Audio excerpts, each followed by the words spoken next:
नमस्कार शेतकरी मित्रांनो, बहुप्रतीक्षित असलेला खरीप 2023चा पीक विम्याची रक्कम शेतकऱ्यांच्या बँक खात्यामध्ये 15 एप्रिलपासून वर्ग करण्यात येणार असल्याची माहिती आता पीक विमा कंपनीचे समन्वयक हेमंत शिंदे यांनी दिली.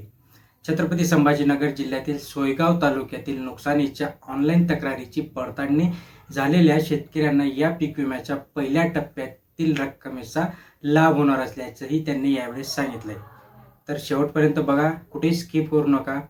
त्यामुळे पोर्टलवर नुकसानीच्या 72 तासात तक्रार न केलेल्या ऑफलाईन शेतकऱ्यांची नावे सध्या पीक विमा कंपन्यांनी वगळली आहेत. ऑफलाईन शेतकऱ्यांना खरीपाचा पीक विम्यासाठी दुसऱ्या टप्प्यासाठी मे महिन्याच्या खरीपास अथवा जूनच्या पहिल्या आठवड्यातील शेतकऱ्यांना आठवड्यांपर्यंतची प्रतीक्षा करावी लागणार असल्याचे शिंदे यांनी यावेळी सांगितलं. दुष्काळ जाहीर झालेल्या या तालुक्यातील 100% पीक विम्याची नुकसान भरपाई मिळणार असल्याची घोषणा देखील त्यांनी यावेळेस सांगितली. परंतु पीक विमा कंपनीने पहिल्या टप्प्यात ऑनलाईन तक्रार केलेल्या 22,524 शेतकऱ्यांचाच यात समावेश केला होता. त्यानंतर पीक विमा कंपनीने एकाच गटातील 2 पेक्षा अधिक शेतकरी असलेल्या सामूहिक क्षेत्रातील काही शेतकऱ्यांचे अर्ज देखील संमती न दिल्याच्या कारणावरून अपात्र ठरवले होते. त्यामुळे त्या शेतकऱ्यांना त्याचा लाभ मिळणार नाही.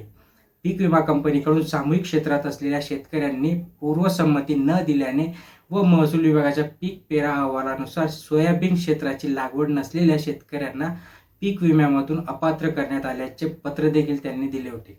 परंतु याबाबत पीक विमा कंपनीला उलटापालटी पत्र न देता अपात्रतेची ठोस कारणे कळवण्यात यावीत असे पत्र दिले त्यांनी.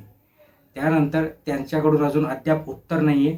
बट ज्या शेतकऱ्यांनी ऑनलाईन तक्रारी केल्या होत्या अशा शेतकऱ्यांच्या अकाउंटमध्ये ऑल ओव्हर महाराष्ट्रातील 15 एप्रिलपासून याचे पैसे डिपॉझिट होणार असल्याची माहिती देखील यावेळेस त्यांनी सांगितली.